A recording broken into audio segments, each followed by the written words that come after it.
Ассалаумалейкум. Бүгін осындай көрімдік атты тіске бастар дайындаймыз. Өте дәмді, тойымды, әсіресе балаларыңызға қатты ұнайды деп ойлаймын.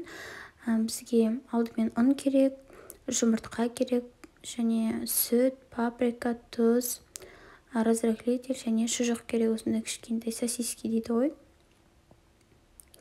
Шұжықты тұтас алсаңыздар да болады, қақ ортасынан бөлсеңіздер де болады. Алдымен жаңағы ыдысымызға жұмыртқа, тұз, паприканы қосып венчикпен араластырып аламыз. Оның үстіне сүт құямыз және ұнға разрыхлительді салып араластырып, жаңағы сұйық ингредиенттерімізге қосамыз.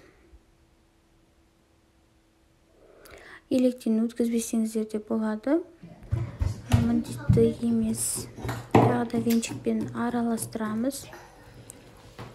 Венчикпен немесе шанышқымен де араластыруыңызға болады.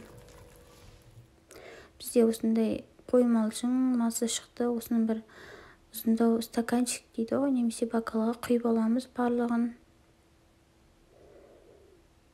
Енді менде осындай шпажки бар, 5 шпажки менде.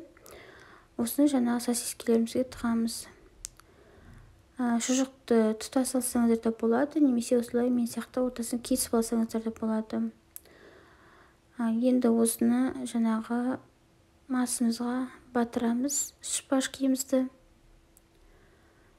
қызып тұрған майға қуырып аламыз, айналдыра отыра қызарғанша қуырамыз. Сұйық майларыңыз көп болсын, менікінде мүлде кішкене азғантай болып қалды. Жаңағы корындықтарыңыз батып тұру керек. Мінекей осындай болып пісіп шығады, қызарып. Біздің корындық дайын, өте дәмді, ерекше. Таңғы асқа да жасауға болады, тіске басарға да жасау болады. Міндетті түрде жасап көріңіздер. Ас болсын.